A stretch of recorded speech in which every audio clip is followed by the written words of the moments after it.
Let's just start with tier 1, above the waterline. The I deserve this excuse. Start with the most benign, the most universal, the justification so embedded in everyday life that calling it a justification at all seems almost absurd.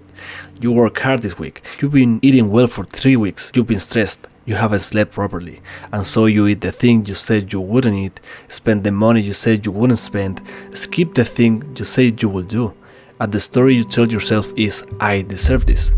This is cognitive dissonance in its most familiar form. Cognitive dissonance is the mental discomfort experienced when a person holds two conflicting beliefs or when their actions don't align with their beliefs. To reduce this uncomfortable feeling, people often change their thoughts or justify their behavior to make everything feel more consistent. The I deserve this justification is the most practical form of dissonance reduction in human life. The behavior doesn't change, the standard doesn't change. What changes is the story constructed around the gap between them, and the story always puts the self in a sympathetic light. This is harmless at the scale of a piece of cake. What makes it worth examining is the similarity to every justification further down this iceberg. The mechanism is identical, only the stakes are different. Everyone does it. The second justification above the waterline is arguably the most socially powerful of the common ones. You speed slightly on the motorway to declare slightly less on your taxes than you should. You use the office printer for personal documents. You take the credit for something that was partly someone else's work. And then when the quiet internal question arises, is this okay? The answer comes back immediately. Everyone or everybody does this. This is just how things work. Cognitive dissonance is produced when we feel tension between our thoughts or when our actions contradict our beliefs. The brain's default response is not to examine the behavior, it is to adjust the belief. Everyone does it is a belief adjustment. It takes the behavior, which was, on examination, slightly wrong, and normalizes it by embedding it in a social consensus that may or may not actually exist. The person who speeds convinces themselves that the speed limit is merely advisory and that the real social norm is 5 or 10 over. The person who cheats slightly on taxes convinces themselves that the tax system is unjust anyway, or that everyone does it, or that the amount is too small to matter. What nobody using this justification ever does is actually check whether everyone does it. The social consensus is imagined, not verified, because its function is not to provide accurate information. Its function is to make the dissonance stop. I was just joking. This one is worth pausing on it because it is more insidious than it appears. You say something cruel about someone, in public or in private, or about yourself, and the immediate deflection deployed before the impact has even registered on the other person's face is, I was just joking. I didn't mean it like that. You know I was joking. The self-justification in this case operates through euphemistic language, making harmful conduct seem less serious by reframing it as something lighter. The cruelty doesn't disappear when you call it a joke. The person on the receiving end still felt it, but the person delivering it has successfully reclassified the act in a way that removes the need for accountability. What makes I was just joking particularly interesting as a self-justification is the double function it serves. It is directed outward at the person who was hurt, telling them that their response is disproportionate, but it is also directed inward at the self, confirming that the person who said the thing is not actually the kind of person who says things like that. The joke excuse is a simultaneous act of avoiding the other person's reality and protecting your own self-concept. Two birds, one stone. And because it is so normalized, because humor genuinely does shade into cruelty in ways that are genuinely ambiguous, it almost always works. It's for their own good. This one takes us slightly deeper, because it introduces the element that will define every tier below it, the beneficiary. You control your partner's choices because you're worried about them. You make decisions for your children without consulting them because you know better. You give unsolicited advice that borders on criticism because you care. You override someone's stated preferences because you believe genuinely, sincerely, that you know what's good for them better than they do. This is the first justification on the iceberg that involves redirecting harm through the logic of love. It is also structurally the first hint of the Machiavellian framework, the idea that the ends justify the means, that the damage done in the process is acceptable because of the good it produces.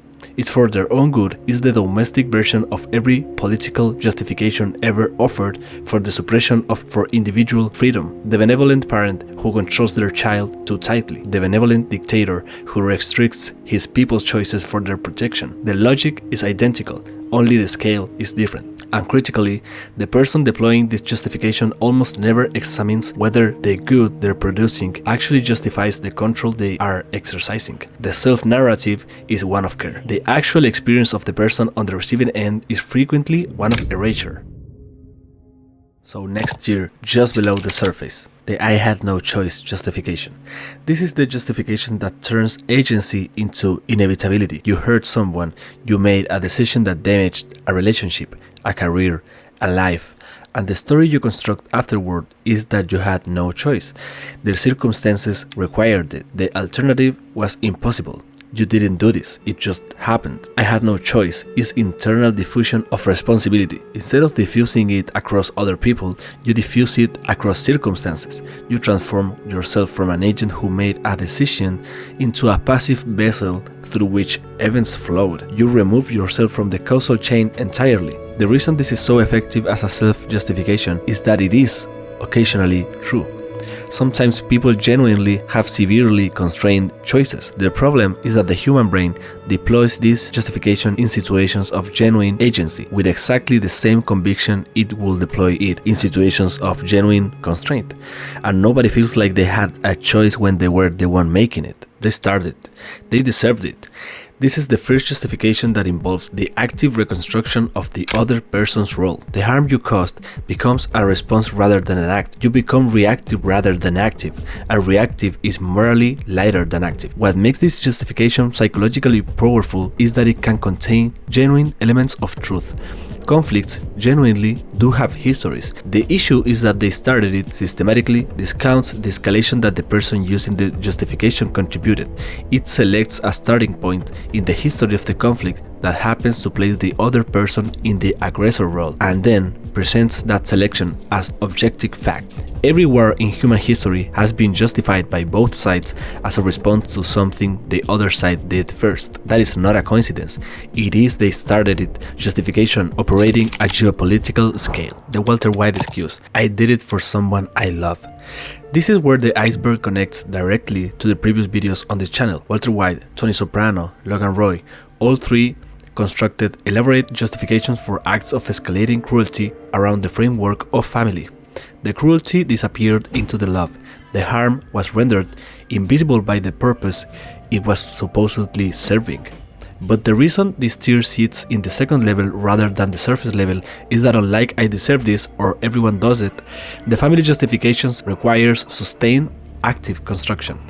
It has to be maintained over time against accumulating evidence. Tony Soprano had to keep believing it through crime, through the destruction of his own family, through the death of people he claimed to love.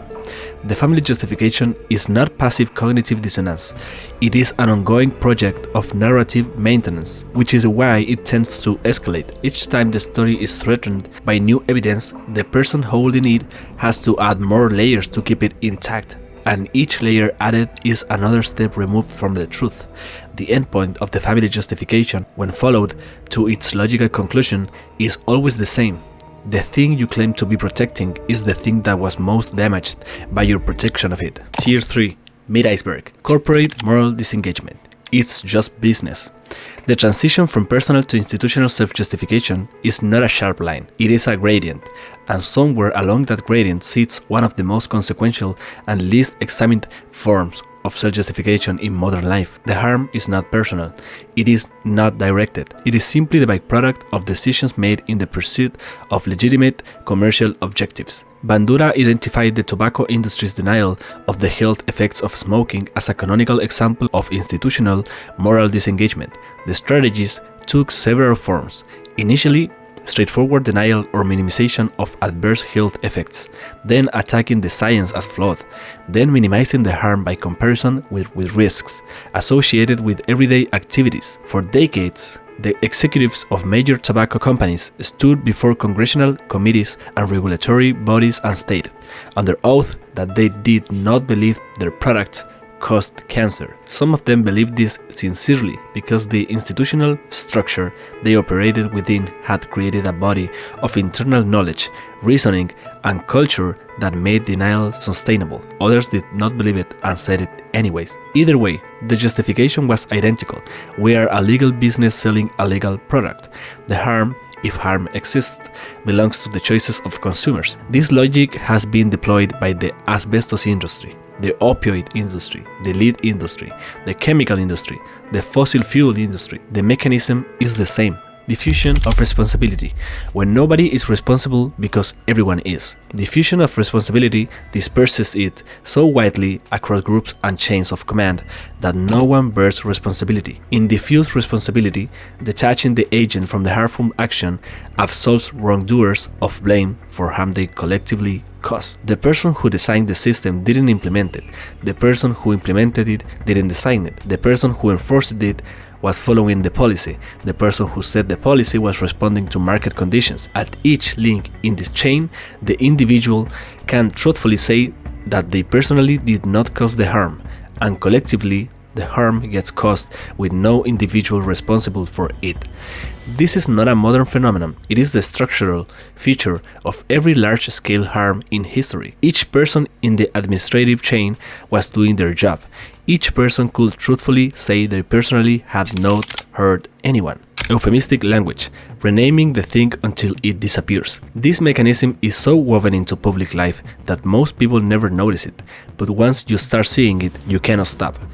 Euphemistic language is used widely to make harmful conduct respectable and to reduce personal responsibility for it. Activities can take on different appearances depending on what they are called. Cognitive restructuring of harmful conduct through sanitizing language and exonerating comparison is one of the most effective sets of psychological mechanisms for disengaging moral control. Civilians killed in a military operation are collateral damage. Workers made redundant during a corporate restructuring were part of a workforce optimization. Prisoners in an enhanced interrogation program were subjected to coercive techniques. A company that polluted a water supply was found to have engaged in improper waste management. Each reframing removes a layer of moral weight from the act it describes, and over time, the reframing becomes the default language. Not just in the mouths of those responsible, but in newspapers, in official documents, in the way the public thinks about the thing. The language shapes the perception shapes the judgment. The tobacco executive who said nicotine delivery system instead of addictive product was not just speaking to regulators, he was speaking to himself. The language that makes conduct acceptable is the same language that makes it acceptable to the person using it. Advantageous comparison. At least I'm not as bad as X. This mechanism takes the self-justification of its own behavior entirely and relocates it in someone else's worst behavior. I lied to my partner, but at least I didn't do what he did. I took money I shouldn't have taken, but at least I didn't steal from a charity.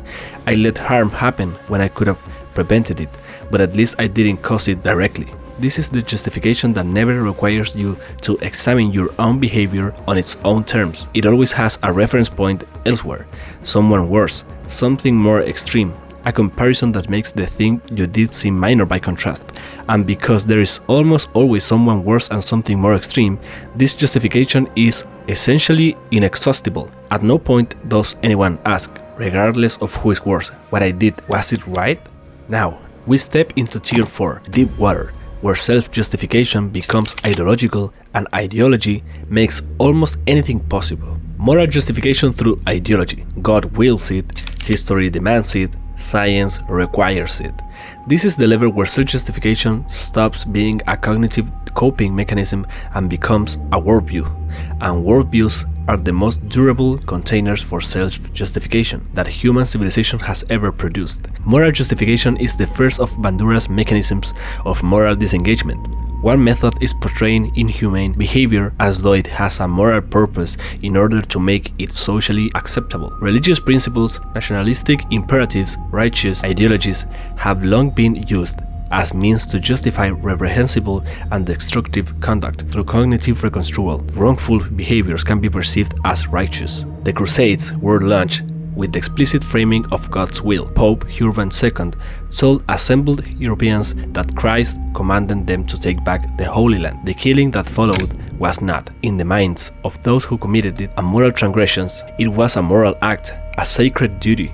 The ideological framework had performed the most complete possible version of self-justification. It had transformed violence into virtue. The ideological justification does something that personal self-justification cannot do at a scale. It creates a shared reality in which the harm is not just acceptable but mandatory. The person acting within the ideology is not just excusing themselves, they are fulfilling an obligation. They are on the right side of history, or God, or nature, or progress. And anyone who objects is either ignorant, corrupt, or an enemy of everything the ideology is trying to protect. Dehumanization, the step that makes everything else possible.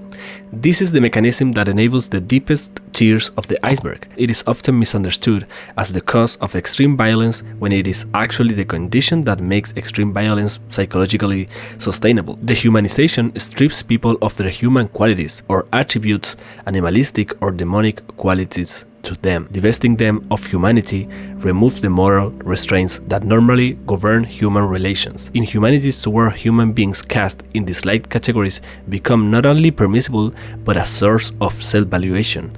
The process of dehumanization does not require active cruelty from the person deploying it. It is most commonly passive, a gradual withholding of the full human recognition through language, through categorization, through the creation of an us that implicitly defines a them as something lesser. When people can see and hear the suffering they cause, vicariously aroused distress and self-censor, in studies of obedient aggression, people are less compliant to the injurious commands of authorities as the victim's pain becomes more evident and personalized. Even a high sense of personal responsibility for the effects of one's actions is a weak restrainer of injurious conduct when aggressors do not see the harm they cause. Proximity to suffering activates moral inhibition. Distance removes it. Dehumanization is the technology that creates and maintains that distance at scale. The agentic state, surrendering moral authorship. An agentic state is when an individual carries out the orders of an authority figure and acts as their agent, with little personal responsibility. Milgram argued that people operate in one of two ways when faced with social situations. They can act autonomously and choose their behavior, or they can enter an agentic state where they carry out orders and do not feel responsible for their actions. The agentic state is not passivity. The person in this state is often working hard, making decisions, exercising judgment within the scope of their role. But the moral authorship of the overall project has been transferred upward. They are executing, not deciding, and execution, unlike decision, carries no more weight in the mind of the person performing it. In one variation of Milgram's experiment, an additional Confederate administered the electric shocks on behalf of the teacher. In this variation, the percentage of participants who administered the full 450 volts rose dramatically, from 65% to 92.5%. Participants were able to shift responsibility onto the person administering the shocks and continue obeying because they felt less responsible, 92.5%.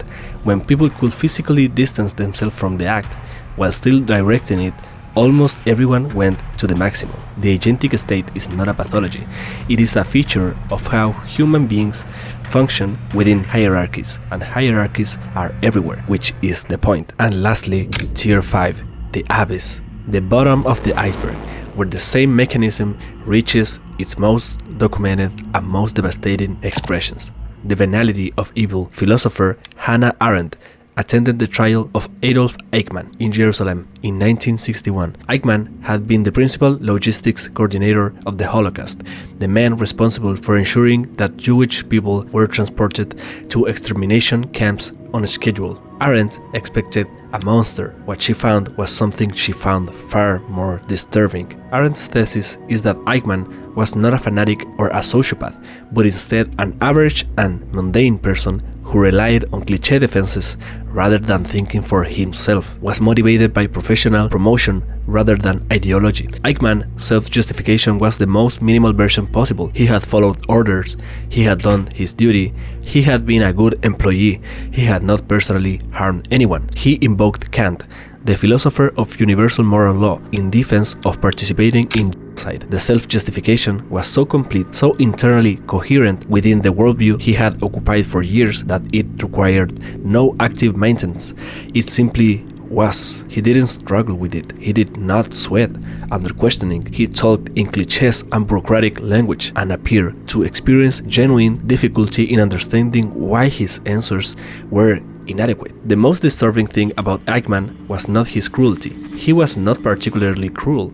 The most disturbing thing was his incapacity to think from the perspective of the people his actions were destroying. The self-justification was so total that it had replaced the self. There was no one left inside to justify anything to. There was only the road and the function, and the paperwork filled correctly and on time, illustrating that evil is often banal rather than overtly malicious. Himmler's potent speeches, when perpetrators justify themselves as heroes. If Eichmann represents the self-justification of thoughtlessness, the speeches delivered by Heinrich Himmler to senior SS officers at Posen in October 1943 represent something different, and in some ways more disturbing. The self-justification of deliberate moral courage. The speeches exist on audio recordings. Himmler knew he was speaking to men who were directly overseeing mass murder, and his framing was not bureaucratic, it was heroic. He told them that they were performing a historically necessary task, that it was difficult, that it was unpleasant, that a lesser people would not have been capable of it, that future generations would understand, even if the present could not be told. Himmler told the SS that they were recasting the mass murder as necessary, truly unavoidable, a difficult, heroic task. This is not the justification of someone who has stopped thinking. This is the justification of someone who has thought deeply and constructed elaborate framework in which the worst acts in modern history are reconceived as a form of sacrifice. The mechanism Bandura identified reaches its most complete expression here. The people doing the killing were not, in this framing, perpetrators. They were soldiers of a cause. They were bearing a burden that history required.